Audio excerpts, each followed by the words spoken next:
Okay, you guys, so I just downloaded the first video and found out that the audio was terrible. And as a podcast host, that is unacceptable. So we're doing an entire second round of this morning's 5 minutes of FITBIZPIRATION, starting from the top. If you're joining me again, Eugene, why didn't you tell me the audio was so bad? I'm doing it all over again.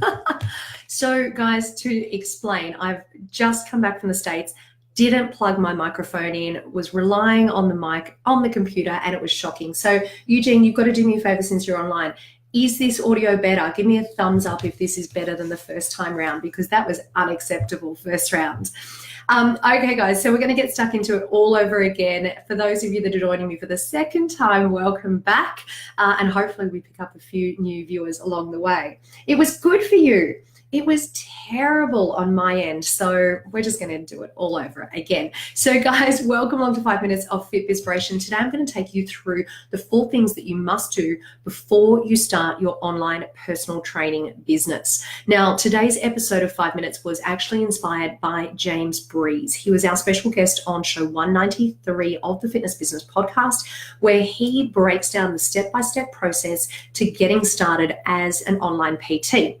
Now, what I'm going to do today is really take you through the 4 overarching steps or processes, and I want you to think about this as the what you need to do, and in order to get the how you need to do it, then I want you to tune into the show and take a listen to what James has to say, because he breaks it down in a whole lot of detail. Hey, one more thing, guys, while I'm here, I've just done a couple of poll questions for today's live. So question number 1 is, how long have you worked in the fitness industry? And there's a couple of different options there. Question number 2 is, what is your role in the fitness industry? As we're doing 5 minutes today, if you guys could answer those questions for me, I'd be really grateful. Okay, so let's get stuck into it. Like I said, inspired by episode 193 of the Fitness Business Podcast. So guys, the 4 things that you must do before you get started are this. Number 1 is to do your research on which online training system you are going to use. Number 2 is to write down your system of training step by step. Number 3 is to create and write down your onboarding process. And number 4 is to set your prices. So let's break all of those down in a whole lot more detail. So number 1 is to do your research on which system you're actually going to use. During my chat with James, he gives us 4 different examples of online systems that you can utilize for your PT, your online PT business. I really recommend that you take the time to research each of those ones that he recommends, plus have a look at the other options that are available online. Some online systems are very template based, so it's a cookie cutter approach. It's very easy for you to get up and running. Others give you the opportunity to really customize the system a lot more. So maybe if you've got a really strong developed personal training system, then they might be better suited for you. But the main thing is that you actually take the time. Do a couple of free trials. Work with your existing clients to test out a few systems, because if you want to upload all of your template, all of your information, you want to use a system, you have got to know that that is the right system for you. So take that time and do your research up front. Like I said, in the actual episode with James, he gives examples of 4 different systems. So make sure you jump on and check that out. So that's number 1. Number 2, guys, is you must absolutely write down your system of training. So here's the thing. When you are training with a client one-on-one, you're in the gym or you're outdoors, wherever you might be, you have the opportunity to really easily adapt to any situation that might come your way. You can think on the spot, you can change exercises on the fly. When you're actually working with an online client, you don't have the opportunity to do that.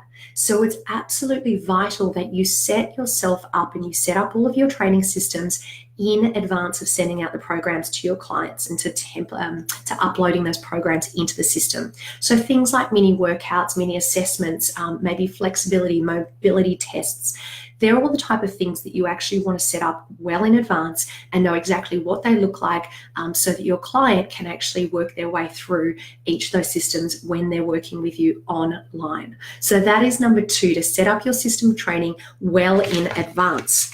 Now, number 3 is deciding on your onboard onboarding process. Now, I'm going to assume that as a personal trainer, you already have an onboarding process for your current clients. So what is it that you do with them in the first 10 days? What do you do in the first 30 days? What do you do in the first 60 days? What does their life cycle journey look like when they train with you? Just like you do that for your normal personal training clients, your in-person one-on-one clients, you need to do exactly the same thing when you're setting up for your online training clients. What does their customer journey look like for you? What does their life cycle experience look like when they're training with you? What's really important about this is that you write it all down and plan it out in advance. This is why this is one of the 4 must-dos before you start online personal training. It is incredibly easy for you to jump online to decide on which system you want and just go for it. You can do that, but you're going to end up a lot better off if you actually do this planning in advance. So guys, a really quick recap before we move on to number 4. So number 1 was you must do your research on which training system you're going to use. Number 2 is to write down your system of training step by step. Number 3 is to work out your onboarding process for your online clients. And number 4, of course, is to work out your pricing. Now, we do see a lot of online personal trainers going out and doing discounted pricing or doing bulk pricing for going online or for their online clients. One of the things I found really interesting with my chat with James is he actually suggested that what you need to do is start with your normal one-on-one rates and then build your packages out from there.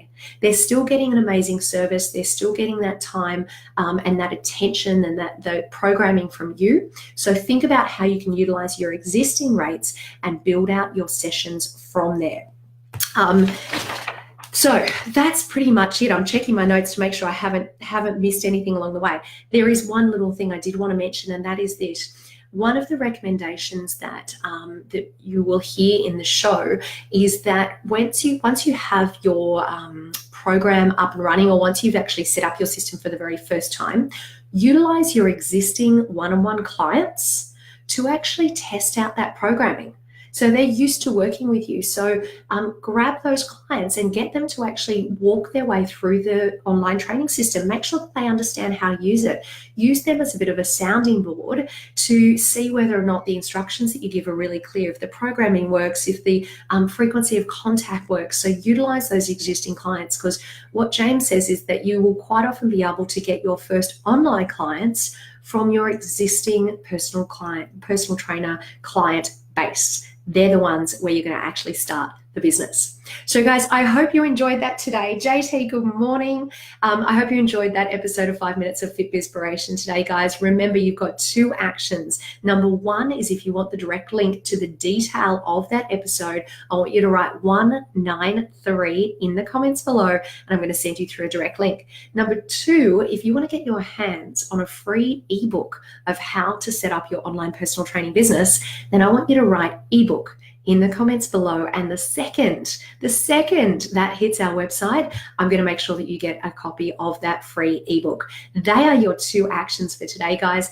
Thank you so much for joining me. I hope we sorted out our audio issues. I think we might have this time. So thank you for joining me for 5 Minutes of FITBIZPIRATION. And just in case you missed it earlier, I've just hit the go live button on today's episode of the show, featuring Randy Hetrick, the founder and CEO of TRX, and we're talking about leading a team. So guys, make sure you check that out at show 194. You can pop it in the comments below and I'll send you through a link as well. Brianna, hey, so nice to see you. Chris Stevenson, wow, my friend, it is good to see you there as well. So guys, I've just taken everyone through the 4 must-dos that you have to do before kickstarting your online personal training business. If you've got any questions about today's episode or about the episode featuring James Breese, then please hit me up in the comments below. And I look forward to hearing from you guys. I will see you same time, same place next week for 5 minutes of FITBIZPIRATION. Thank you for joining me today, guys.